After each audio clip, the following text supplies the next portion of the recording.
You ever start a huge project, right? You pour hours into it, and then suddenly you realize you're completely lost. You don't even know where you're going anymore. Well, today, we're going to talk about why getting that very first step right, stating your research problem, is the secret to never feeling that way again. I'm sure you've heard the saying before, but have you ever really stopped to think about what it means? Because it's so much more than just a catchy phrase. It's a fundamental truth that can literally make or break any project you ever work on. So, let's get right down to it.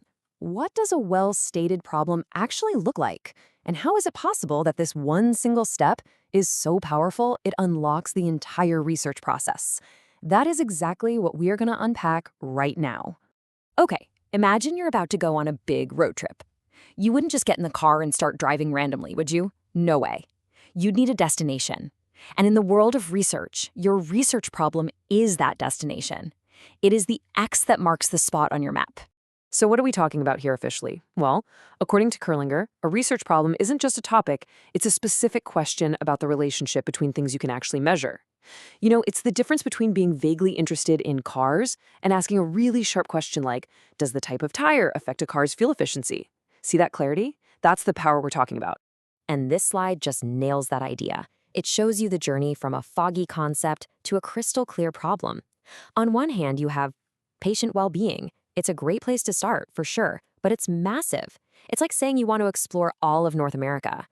But when you ask a focused question like, does daily music therapy improve mood scores in postoperative patients? Now we're talking. We've zoomed into a specific city, a specific street. It's a destination we can actually reach. All right, so you've got your destination. What's next? Well, this is where that research problem becomes your roadmap. And it's not just telling you where you're going, it's going to dictate every single turn you take to get there. I absolutely love this quote from Whitney because the visual is just so perfect. A well-defined problem puts a fence around your whole topic. It stops you from getting sidetracked by all the interesting but irrelevant stuff along the way. It keeps you totally laser-focused on your goal. And here's exactly how that fence works in the real world. Just look at this flow. A clear problem that leads right to your objectives. Those objectives, they determine your research design. That design tells you who you need to study and what data to collect. And finally, that dictates how you analyze everything. It's just a beautiful, logical chain of events. And it all kicks off with that one single, powerful question. Okay, so you've got your destination, you've got your roadmap, you are ready to roll. But wait, before you put the key in the ignition, there's one last, super important step, the reality check. Is this journey even possible? A great question is only great if you can actually find the answer. You see, any truly strong research problem has to pass 3 big tests. Think of them as the gatekeepers for your entire project. First, is it significant? Does it even matter? Second, is it feasible? Can you actually do it? And third, is it researchable? Can you find the answer using data? Let's break each of those down. First up is significance. This is where you have to ask the tough question. So what? Who cares? Is your research actually going to fill a gap in what we know? Will it make a real-world difference and maybe improve how we do things? If the answer is no, you might be planning a trip to nowhere. Next, feasibility. And this is where you got to be brutally honest with yourself. Do you have enough time, enough money, the right equipment? Can you find enough people for your study? And this is a big one. Do you have the support from the people in charge to get it done? A brilliant idea without a realistic plan is, well, it's just a dream. And finally, is it researchable? This one is so important. You can be passionate about a question, but if you can't answer it with data, it's not a research problem. Look at this example. Asking, should nurses join unions? That's a moral question. It's a debate. But asking, what is the impact of union membership on nurses' reported job satisfaction?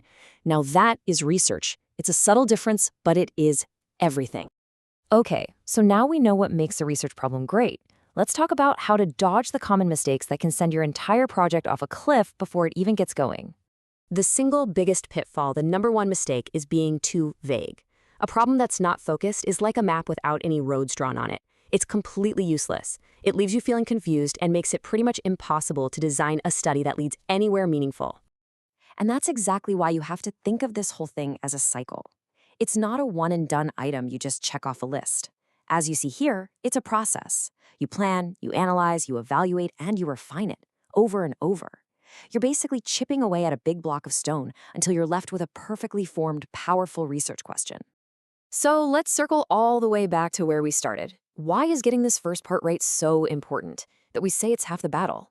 Well, the answer is pretty simple, actually. It's because this is where all the real thinking, the hard work, happens. I mean, think about it. The toughest, most mentally demanding part of any research project is right here, at the beginning. Formulating the problem is like the architect for a giant skyscraper. Everything that comes after, the data collection, the analysis, that's the construction crew. And you know what they say, a flawless execution of a terrible blueprint is still going to be a disaster. In the end, it all comes down to this. If you put in the brainpower and the time to build a rock-solid foundation, the rest of your study is going to stand strong. A game-changing study is never an accident. It's the direct result of getting this first, critical step right. That's your 50%. So I want to leave you with a question. As you go about your work, your life, think about the big ideas you're passionate about. What's a huge, kind of vague idea that you could shape into a focused, powerful, researchable problem? What's the one question that's just waiting for you to come along and state it well?